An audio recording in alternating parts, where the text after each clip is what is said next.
எனக்கு ரொம்ப கருப்பு வெள்ளை தான் பிடிக்கும். எப்படி? கருப்பு வெள்ளை தான் அதே கேட்கணும். ஆமாம், நிறைய black and white. Black and white எனக்கு வந்து ரொம்ப பிடிக்கும். எனக்கு விஷுவல் கலர் பார்த்துட்டு இருக்கும்போதே ரொம்ப கன்ஃபியூஷன் இருக்கும். கருப்பு வெள்ளை பார்க்கும்போது நான் வந்து என்ன சொல்கிறதுன்னா, ஏதோ கடந்த காலத்துக்கு போன மாதிரி ஒரு நிஜத்தை பார்க்குற மாதிரி ஒரு ஃபீல் வந்துடும். அது எனக்கு இயல்பாக, அது சரியாக தப்பாலாம் எனக்கு தெரியாது.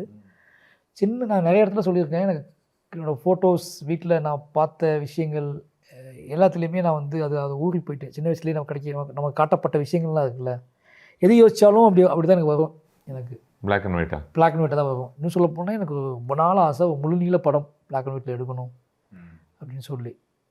வாழை எப்படி அட்டன் பண்ணணும், அது மாதிரி துணிச்சலாக முழு நீள பிளாக் அண்ட் ஒயிட் படம், அதுவும் கமர்ஷியல், இந்த மாதிரி முழு மெயின் ஸ்ட்ரீம் படமே எடுக்கணும் அப்படிங்கிறலாம் ஆசை. வெறும் பிளாக் அண்ட் ஒயிட் அப்படிங்கிறதுனால மட்டும் அது ஒரு அந்த ஜோனில் இருக்குது. அதேமாதிரி அந்த கதையும் டிமாண்ட், அதை வந்து ஆடியன்ஸ் வந்து அதை முழு நிறைவோட அந்த படத்தை, அந்த கலரை மறந்து அந்த படத்துக்குள்ளே இருக்கக்கூடிய கண்டென்ட்டை பின்பற்றி அந்த படத்தை பார்க்கக்கூடிய மாதிரி ஒரு படம் பண்ணணும்.